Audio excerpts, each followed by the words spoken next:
Hi hello नमस्कार मंडळी, स्नेहलता संदीप या चॅनलमध्ये आज मी टिप्सचा व्हिडिओ तुमच्यासाठी घेऊन आलेली आहे।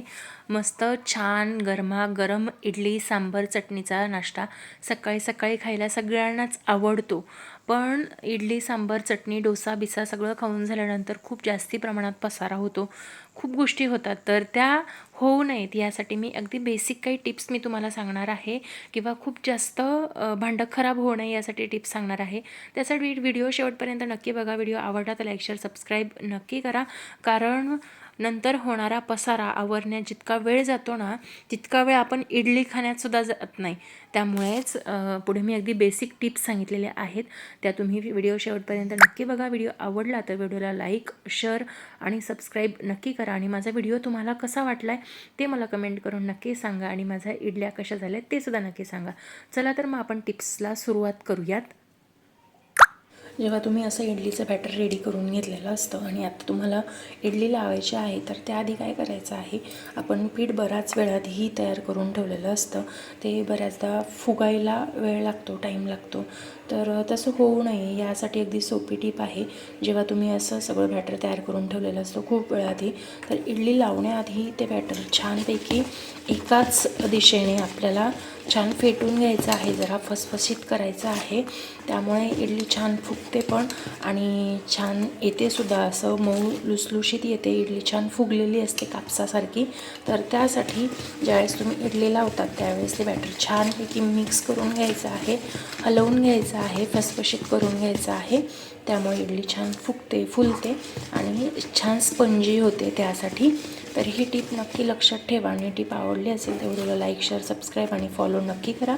अगदी बेसिक टिप्स मी तुमच्यासोबत शेअर करत आहे, पण बऱ्याच जणींना त्याही माहिती नसतात, म्हणून मी या शेअर करते। तर या गोष्टी नक्की लक्षात ठेवा।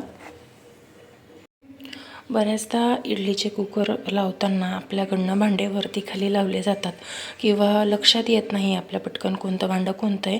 तर त्यासाठी मी काय केलेलं आहे, बऱ्याचदा एकत्र कार्यक्रम असला तर बऱ्याच जणांचे कुकरसुद्धा एकत्र असतात, तर ते ओळखायला यायला पाहिजे म्हणून मी काय केलेलं आहे, माझं नाव स्नेहलता आहे, तर माझा यस आणि सगळ्या भांड्यांवरती यस मी टाकून घेतलेला आहे। त्यानंतर 1 नंबरची प्लेट कोणती आहे, 2 नंबरची कोणती आहे, त्यासाठी मी काय केलेलं आहे, इथेही 1 नंबरची प्लेट आहे, इथेही 2 नंबरची आहे, इथेही 3 नंबर, ही 4 नंबर, असं तुम्ही मार्किंग करून घेतलं तर तुम्हाला कुकर लावायला खूप सोपं जातं आणि पटकन लावून येतो। आणि जर एकत्र असतील सगळ्यांचे कुकर तर तुमचा कुकर पटकन लक्षात येतो आणि ओळखू येतं। ही अगदी साधी सिंपल टिप आहे। ही टिप तुम्हाला आवडली असेल तर व्हिडिओला लाईक करा, शेअर करा, आणि चॅनलवर नवीन असाल तर सबस्क्राईब नक्की करा। चला तर मग आपण आता पुढची टिप बघूया। बऱ्याचदा आपण इडली करतो तेव्हा भांड्याला बऱ्याचदा इडली चिकटलेली असते, ती लवकर निघत नाही। तर त्यासाठी बेसिक टिप आहे, सगळ्याच जणी करत असतील तसंच मी सुद्धा करते। अगदी बेसिक टिप आहे, जेव्हा तुम्ही इडलीचं बॅटर भांड्यामध्ये टाकणार असाल त्याआधी या भांड्याला थोडंसं तेल ग्रीस करून घ्यायचं, म्हणजे भांड्याला इडली जास्त चिकटत नाही। इडली चिकटतेच पण खूप जास्त प्रमाणात चिकटत नाही, पटकन अलगद वरच्यावरती निघून येते। तर त्यासाठी ही टिप लक्षात ठेवा की जेव्हाही तुम्ही इडलीचं बॅटर इडलीच्या भांड्यामध्ये टाकत असतात त्यावेळेस भांड्याला तेल ग्रीस करून घ्यायचं आहे, म्हणजे इडली जास्त प्रमाणात चिकटत नाही। या पद्धतीने बघू शकताय, जेवढा इडलीचा आकार असतो तेवढं तेल लावून घ्यायचं आहे। असं सगळ्या भांड्यांना करायचं आहे, म्हणजे जेव्हा तुम्ही इडली काढता तेव्हा ती पटकन निघते, चिकटून बसत नाही। तर चला तर मग आता पुढची टिप आपण बघूया। जेव्हा तुम्ही इडली पात्रामध्ये बॅटर टाकतात ना त्यावेळेस ते काळजीपूर्वक टाका, कारण जर इकडे तिकडे कुठे ते बॅटर पडलं ना तर तुम्हाला भांडं स्वच्छ करण्यामध्ये खूप जास्ती वेळ जातो आणि ते भांडं कडकसुद्धा होतं। त्यामुळे बॅटर टाकताना जो आपला डाव असतो, पळी असते, त्याच्याने बॅटर टाका, म्हणजे योग्य पद्धतीत पडतं आणि इकडे तिकडे सुद्धा पडत नाही, म्हणजे आपल्याला भांडं स्वच्छ करण्यासाठी सोपं जातं जरा, आणि भांडंसुद्धा आपलं कायमस्वरूपी स्वच्छ राहतं, घासण्यामध्ये जास्त कष्ट पडत नाही। बघू शकताय, या पद्धतीने तुम्ही जर भांडं भरून घेतलं, तिथे तिथे कुठे सांडवलं नाही तर ते भांडं स्वच्छ करण्यासाठी खूप इझी जातं आपल्याला। त्यामुळे ही टीप नक्की लक्षात ठेवा। चला तर मग आता पुढची टीप आपण बघूया। तर तुम्ही जेव्हा असं इडलीचं भांडं भरतात आणि ते जेव्हा तुम्हाला ठेवायचं असतं त्यावेळेस आपण फक्त हे बॅटर ओतलेलं आहे, तर ते बॅटर व्यवस्थित सेट व्हावं यासाठी काय करायचं आहे, जेव्हा तुम्ही असं भांडं भरून घेता त्यावेळेस ते तुम्हाला फक्त असं 1-2 वेळा आपटून घ्यायचं आहे. म्हणजे ते बॅटर अगदी व्यवस्थित सेट होतं आणि आपल्या इडलीचा आकारसुद्धा व्यवस्थित गोलाकार येतो. कुठेही मोकळी हवा राहत नाही किंवा असं पोकळ इडली होत नाही. मस्त छान स्पंजी होते. त्यासाठी आपल्याला 1-2 वेळा असं प्रेस करून घ्यायचं आहे, आपटून घ्यायचं आहे भांडं. म्हणजे छान, म्हणजे जसं केकला आपण करतो ना, सेट करतो ना, तसं बॅटर सेट करून घ्यायचं आहे आणि त्यानंतर मग कुकरमध्ये ठेवायचं आहे.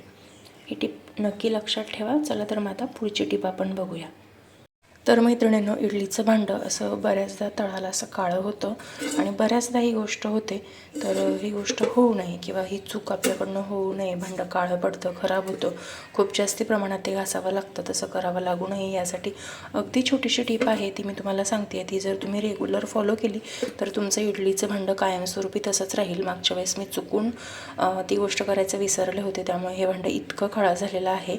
तर मैत्रिणींनो, ज्यावेळेस तुम्ही इडली करायला भांडं घेतात आणि त्यामध्ये पाणी टाकतात, तर पाणी जेव्हा टाकतात तर तुम्ही जितकं पाणी टाकणार आहात तितकं टाकायचं. आणि पण जे पाणी टाकताना तुम्ही तेवढी लेअर ती काळी होते, तर ती लेअर काळी होऊ नये त्यासाठी अगदी छोटीशी टीप आहे ती म्हणजे आपल्याकडे घरी लिंबू असतो, वापरलेला लिंबू असला तरीसुद्धा चालेल, पण लिंबू हा टाकायचा आहे. तुम्ही पिळून टाकू शकता.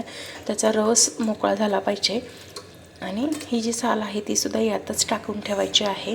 म्हणजे जितक्या वेळा ते गरम होतं ना, तितक्या वेळा ते हे भांडं क्लीन होऊन जातं. जर काळा झालेला असेल कुकर तर तो क्लीन करण्यासाठी सुद्धा तुम्ही ही टीप वापरू शकता. त्यानंतर आपला जो वरण भाताचा कुकर असतो त्यामध्ये सुद्धा तुम्ही असं केलं तर भाताचा कुकर किंवा इडलीचा कुकर काळा होत नाही. ही टीप नक्की लक्षात ठेवा. चला तर मग आता पुढची टीप बघूया.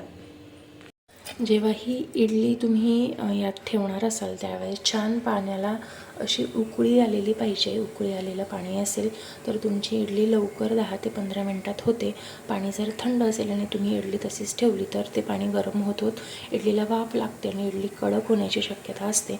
त्यामुळे इडली जेव्हाही तुम्ही कुकरमध्ये ठेवता त्यावेळेस असं आता पाणी जसं उकळतं आहे तसं पाणी गरम हवं, म्हणजे छान इडली मऊसूद येते आणि मस्त होते. चला तर मग आता मी सगळ्या प्लेट्स ठेवून घेते.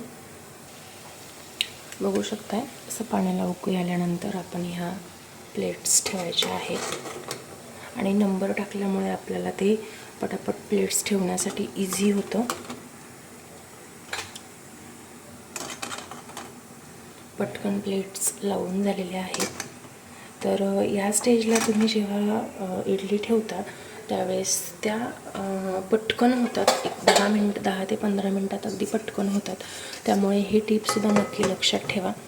आता मी 10 मिनिटासाठी कुकर लावून ठेवते आहे. इडलीचं बॅटर तयार करताना जेव्हा तुम्ही तांदूळ आणि उडदाची डाळ भिजत घालतात त्यावेळेस त्यामध्ये थोडेसे मेथीचे 1 चमचाभर मेथीचे दाणेसुद्धा टाकावेत. आणि जेव्हा इडलीचं पीठ आपण दळतो त्यावेळेस त्यामध्ये भिजवलेले पोहे तुम्ही जर टाकले तर अतिशय सुंदर होतात. किंवा रात्रीचा जो भात शिल्लक असतो तो जरी टाकला तर बॅटर अतिशय स्पंजी, म्हणजे इडली अगदी स्पंजी होते. त्यामुळे ह्या बेसिक काही टिप्स मी तुमच्यासोबत शेअर केलेल्या आहेत, त्या नक्की लक्षात ठेवा. व्हिडिओ कसा वाटला ते मला कमेंट करून नक्की सांगा. बेसिक टिप्स आहेत, आवडल्या असतील तर लाईक शेअर सबस्क्राईब नक्की करा. आपल्या लास्टला इडल्या कशा होत आहेत हे मी तुमच्यासोबत नक्की शेअर करणार आहे. त्यासाठी व्हिडिओ शेवटपर्यंत नक्की बघा. व्हिडिओ आवडला तर लाईक शेअर सबस्क्राईब नक्की करा. आपली पुढची टीप आहे, इडली 10 ते 15 मिनटानंतर झालेली असते, पण त्यानंतर आपण गॅस बंद करून बराच वेळ कुकर तसाच ठेवतो. तसं न करता जेव्हाही कुकर झाला आहे आपल्याला असं वाटतं त्यानंतर 1-2 मिनटं थांबून लगेच कुकरचं झाकण काढून घ्यावं. कारण ते मी तुम्हाला पुढे सांगते.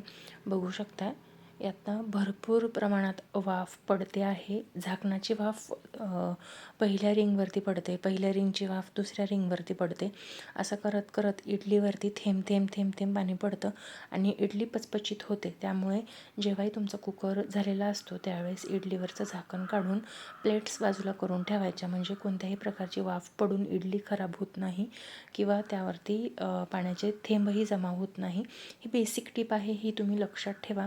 आणि माझ्या आत्तापर्यंत सांगितलेल्या टिप्स जर तुम्हाला आवडल्या असतील तर व्हिडिओला लाईक करा, शेअर करा आणि चॅनलवर नवीन असाल तर चॅनलला आवर्जून सबस्क्राईब करा. तर बघू शकता भरपूर प्रमाणात कुकरमधनं वाफ बाहेर येते, तर ती इडलीवर पडू नये यासाठी गॅस बंद केल्यानंतर 2 मिनिटांनी कुकर उघडायचा आहे. तर बघू शकता छान सुंदर मस्त अशा इडली तयार झालेल्या आहेत. पण बऱ्याचदा आपण इडली काढताना एक चूक करतो. इडली काढण्यासाठी आपण चाकूचा किंवा फोकचा वगैरे वापर करतो, तर तसं करू नका. चमच्याची पाठीमागची जी बाजू असते, जी टोकदार नसते, त्या बाजूचा वापर करून तुम्ही जर इडली काढली तर अगदी व्यवस्थित आणि नीटनेटकी इडली पात्रामधनं बाहेर येते. मी तुम्हाला पुढे दाखवणारच आहे. तर पुढची आपली टीप आहे ती म्हणजे इडली पात्रामधनं इडली काढताना तुम्ही चमच्याच्या पाठीमागच्या बाजूचा उपयोग करा, म्हणजे व्यवस्थित इडली बाहेर येते. बघू शकता या पद्धतीने अतिशय सुंदर अशा मस्त अशा इडली तयार झालेल्या आहेत.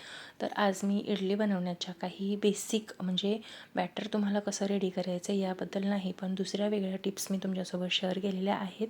त्या कशा वाटल्या मला नक्कीच सांगा. तर बघू शकता मी जी टिप तुम्हाला पहिले सांगितली होती त्याचा रिझल्ट तुम्ही बघू शकताय. भांडं अगदी स्वच्छ सुंदर मस्त कोरं करकरीत झालेलं आहे. तर ह्या टिपचा तुम्ही वापर नक्की करा आणि मला एकदा कमेंट करून नक्की सांगा की ही टिप तुम्ही करतात की नाही. चला तर मग आजचा व्हिडिओ तुम्हाला आवडला असेल तर व्हिडिओला लाईक करा, शेअर करा आणि चॅनलवर नवीन असेल तर चॅनलला सबस्क्राईब नक्की करा. चला तर मग भेटूया नवीन व्हिडिओमध्ये नवीन काहीतरी घेऊन. तोपर्यंत स्वस्त राहा, मस्त राहा, स्वतःची काळजी घ्या. Bye bye. श्री स्वामी समर्थ.